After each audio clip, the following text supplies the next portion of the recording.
The U.S. government has been hiding hundreds of billions of dollars in spending. Does this constitute election fraud?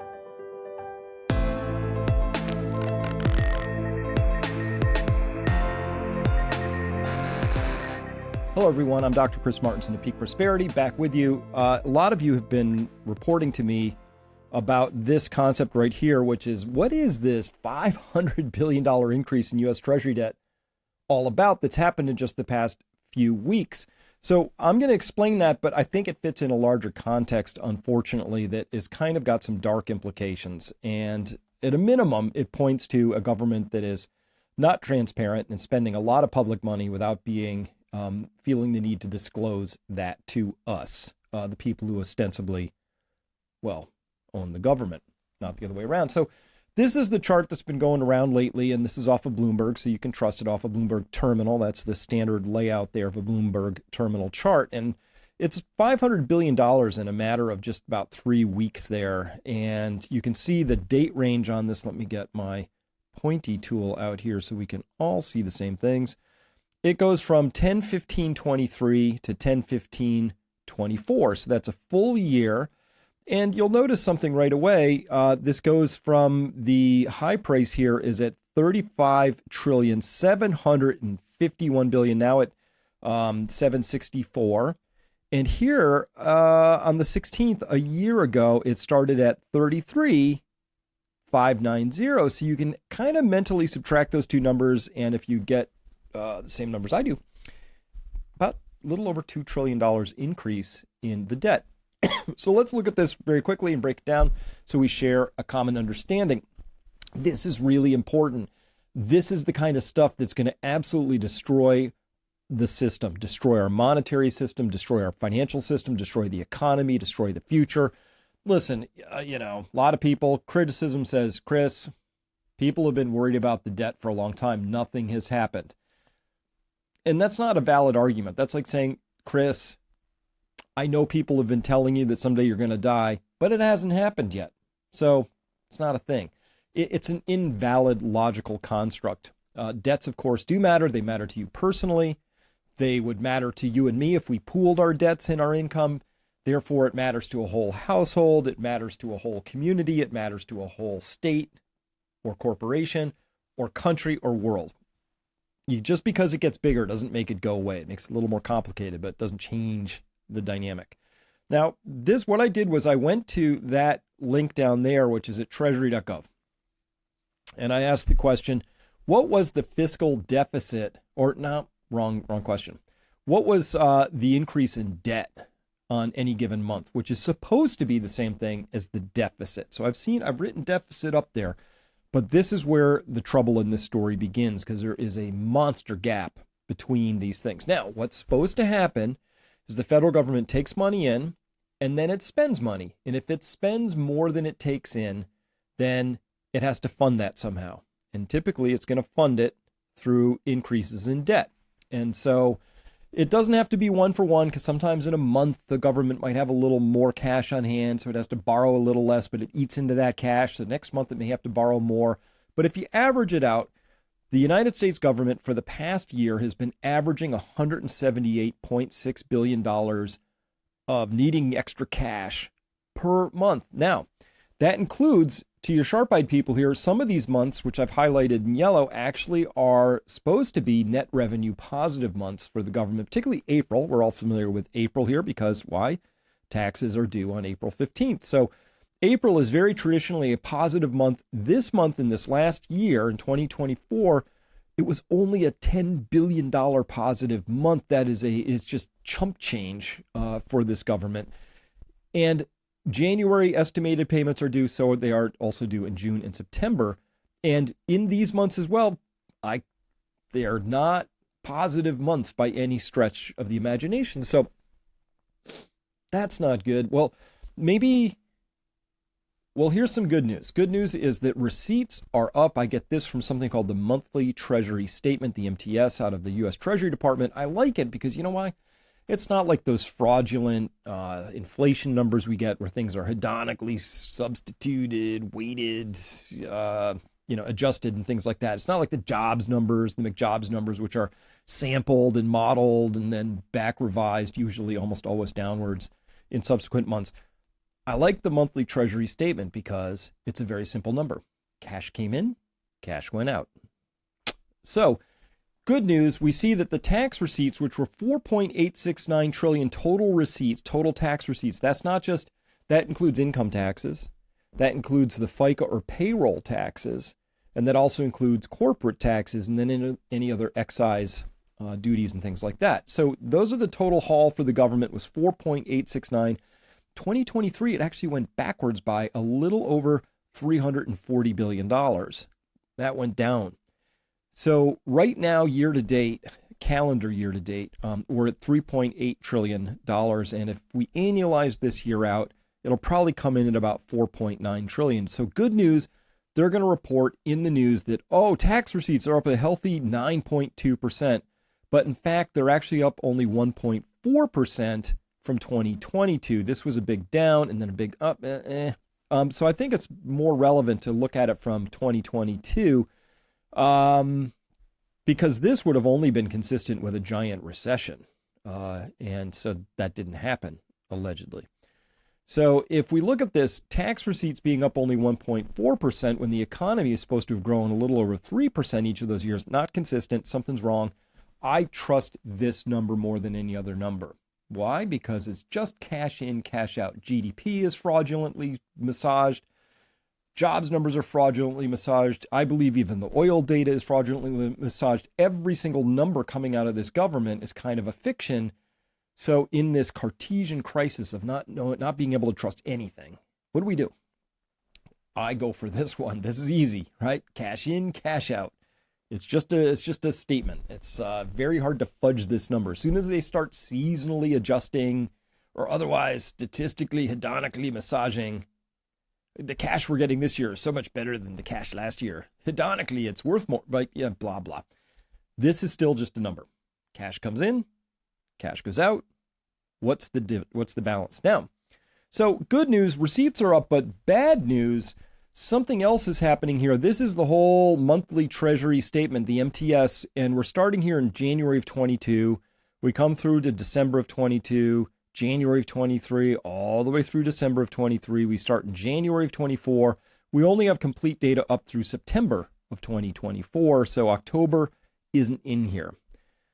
But what you can see is in each one of these months to go up to January 22 again, there were receipts, $465 billion came in, and there were outlays that went out of only 346. So there was actually a surplus, not a deficit, of 118 billion. Confusingly, they call surpluses negatives and deficits positives. Government stuff. But still, there was extra borrowing from the public that had to happen to make all of this balance out. This gets a little confusing. I'm not going to go into what that actually means. But if we just look at receipts and outlays, this is basically this borrowing from the public, that's the increase in the debt. So receipts, outlays, surplus or deficit, and borrowing. Now, here's the fun part. We add up all the receipts. We add up all the outlays. We add up all the deficits or surpluses, and we find out that there was a $4 trillion deficit from January of 22 to September of 24. But the debt increased by $5 trillion. How can you possibly have a cumulative 2.8-year deficit of $4 trillion, but you had to borrow $5 trillion to cover that up? That's, unfortunately, there's only one way I can understand this, and that is that the government has been hiding about $1 trillion in excess surplus spending in the past 2.8 years. Hiding it from you, hiding it from me, hiding it from everybody. But it has to show up here because this is simple accounting. Cash in, cash out, borrowed money to make up the shortfall. The borrowed money is $1 trillion more than the shortfall. Unless the government's sitting on $1 trillion in cash somewhere, which it ain't, I checked the cash statement, that is money that actually was taken in by the government and expelled by the government. But it didn't show up in the official statistics. So let's find out why. Well, Matt Taibbi wrote this amazing article back in January of 2019 and talked about this crazy new rule, SFFAS 56, okay, that came from us from the Federal Accounting Standards Advisory Board, FASAB. Accounting standards. Maybe they should take the word standards out of there, because this is not a standard thing that they allowed. They said, oh, yeah, you can do this. What did they do? SFAS 56 is a rule put out by FASAB. And by the way, this is a rule, one of these things I hope the Chevron defense that the Supreme Court just knocked down will actually allow us to get around now, because this is a rule that an accounting board said, yeah, you know what, the government can just hide spending if it wants to. When the law, the Constitution, says you can't do that. So until they change the law, this is where people administrate with rules that behave like laws. This rule is in violation of the law of the land, which is government's got to account to the penny for what it spends. Okay. At any rate, SFAS 56 classified activities permits government agencies to modify public financial statements and move expenditures from one line item to another. It also expressly allows federal agencies to refrain from telling taxpayers if and when public financial statements have been altered. To Michigan State professor Mark Skidmore, who's been studying discrepancies in defense expenditures for years, and that's just defense expenditures, this new ruling and the lack of public response to it was a shock. Quote, from this point forward, he says, the federal government will keep two sets of books, one modified book for public and one true book that is hidden. We are seeing the true book here, because they haven't figured out how to hide this part yet, right? $4 trillion in deficits, $5 trillion in borrowing. There's your SFAS 56. I think that's my hypothesis. We see it right there. Now, it's kind of interesting. You know, we saw here commercial real estate conversations. Bertolini here saying, what does this mean? What does it mean? Okay, they opined in this article here that said, while the media, quote, while the media and the American public were caught all up in a firestorm of the confirmation hearings for Supreme Court Justice Brett Kavanaugh, FASAB announced FASAB 56, a resolution that allows companies also to alter and misrepresent their financial statements if it is deemed to be in the best interest of national security. Companies. I'm going to connect a few dots for you here in just a second, because this is wildly important. Quote, in addition, the resolution allows companies to maintain secrecy to the general public about ever having misrepresented their financial statements too. So what kind of things could we imagine would be a national emergency where a company could be allowed by the government, totally illegally, because of a rule, to misrepresent their financial statements?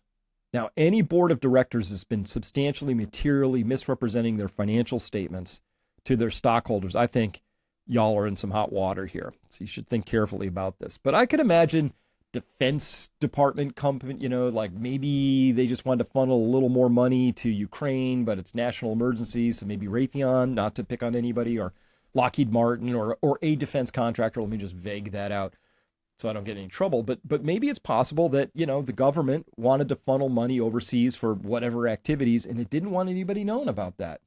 So the company would then be allowed to alter and misrepresent their financial statements. This is huge. This kind of stuff should not happen without robust, rigorous debate, because this is eroding the very fabric of our markets, of our society, of what we know to be true, of reality itself. Okay? Bad idea. So this bothered me a lot when I first pulled this chart up in January of 2024, seeing that the net collective earnings for the S&P 500 was down 15% if we looked at these 493 companies. But if we just looked at the Magnificent Seven, they were up 4%. How can these 7 companies be doing getting positive increases in their earnings per share revisions, and everybody else is downgrading theirs? How could it be that just these 7 are doing so great? Well, when you consider who these 7 are, right here, right? Apple, Tesla, Google, Amazon, NVIDIA, Microsoft, and Tesla. And then you think about it this way, one more dot to connect here. In May of 2006, right, a year and a half before the great financial crisis kicked off, under George Bush, he said in this memorandum for the Director of National Intelligence. Now, why the Director of National Intelligence? Considering what it says. Why the DNI? By virtue of the authority vested in me by the Constitution and laws of the United States, including Section 301 of Title III, which if you read it, it's vague that allows him to do this, or her. Excuse me one second. Looks like spam. It says, I hereby assign to you, the Director of National Intelligence, the function of the President under Section 13B3A of the Securities and Exchange Act of 1934, as amended by 15 U.S.C. 17MB3A. In performing such functions, you should consult the heads of departments and agencies as appropriate. So the president abdicated very important, like ridiculously important functions to the Director of National Intelligence around things pertaining to these parts of the Securities and Exchange Act. That's odd. Why would you not put that over, I don't know, in the Secretary of Commerce or Treasury? Why the Director of National Intelligence? Well, things have just been going kind of crazy ever since. By the way, the Director of National Intelligence of late has been Avril Haynes. Here she is being seen at Event 201. Cute little, this was an event, if you don't know about it, this was held at Johns Hopkins in 2019, right before COVID hit. There she is speaking with the head of the Chinese CDC, George Gao. There were a bunch of high-level pharma people and security people and Chinese folks all around a table wargaming what would happen if, and this had never happened before, crazy idea, but they wargamed what would happen if a coronavirus somehow broke across the world. What would you need to do? And obviously you need the Director of National Intelligence there, Avril Haynes, discussing those things. So, by the way, Health and Human Services alone declares emergencies about every 2 months, the opioid crisis, wildfires, whatever. And under the National Emergencies Act, which was signed by Gerald Ford on September 14th, 76, as of March of 2020, there were 60 national emergencies have been declared, more than 30 of which remain in effect. So, hey, if it turns out it's an issue of national security or a national emergency, for these companies to have false reporting and for the government to hide spending from the public, yeah, there's always an emergency. There's lots of them. That's like 30 running right now. Bet you can't name half of them, right? So this is interesting. This is what we were told just this past week in fiscal year 2024, and this comes from the Department of Treasury, adding everything up as they are required by law and reporting it dutifully to the public as they are required to do by law. They reported that government spending was $6.75 trillion, revenue is $4.92, and this resulted in a deficit of $1.83 trillion. So when I should point out, the government's fiscal year runs from September 30th to September 30th. It's not a calendar year, not from January to December 31st. It runs from end of September to end of September. Okay. Well, that's what they told us, $1.83 trillion. That's it. That's what we spent. So I guess debt went up by $1.83 trillion. Problem is when we go to the debt data, we find out that actually the debt went up by almost 2.297 trillion. Now hang on. Some quick math says that there's $467 billion missing between the reported 1.83 trillion and the 2.3 trillion increase in actual debt. Where is that $500 billion? Where it is? Well, I'll tell you where I think it is. My conclusion here is that, yeah, it was pretty bad that we saw a $500 billion increase over the past few weeks. People have been reporting about that. But much worse is the fact that $500 billion over the past year has been hidden spending that we are not even being told about, have no insight into. It's been $1 trillion over the past 2.8 years. Hidden money. Is it going into public servants' bank accounts? Is this how Pelosi and, I don't know, anybody else is getting stupid rich? Does this explain in part or whole how it is that Congress people and senators come in at this level of wealth and within a few short years are at this level? We don't know. But if we had transparency into that, as we are allowed to have by law, that would be interesting. But I'm very concerned that this $500 billion that we've seen in this past calendar year possibly constitutes highly illegal campaign spending. And that would be true if the undisclosed funds are being used to prop up the stock market, for instance, because that's known to favor incumbents. That would be a form of election interference. Or maybe it's being used to sway public opinion by being funneled into censorship campaigns or disinformation campaigns. That is also possible. So we don't know, but I'm here to report that can't account for $500 billion, and it's not that hard. They tell you that the deficit was X, but you watch how much the debt levels went up by Y, and there's a gap there, and this is a very large, very difficult to explain gap.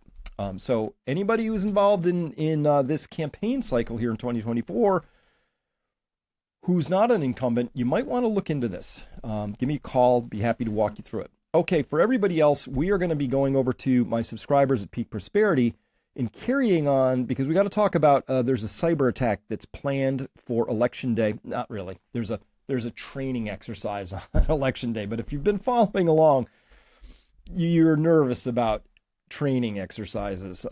They have a bad habit of coinciding with the very thing that they are allegedly training for.